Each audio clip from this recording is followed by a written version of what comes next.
When removing the Volkswagen engine,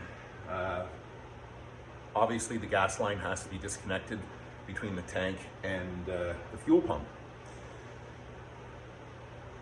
Hemostat pliers, one of the best tools that you can have to do that to do that job. What you do is you use it to crimp the rubber hose, and when you're crimping the rubber hose, the hemostat pliers actually lock. So that way you can remove the gas line, or the gas hose, from the steel line and not have to worry about the tank draining down on top of you while you're underneath doing that. You have complete control of when you drain the gas from the tank, if there is any in the tank, that way by using these pair of pliers.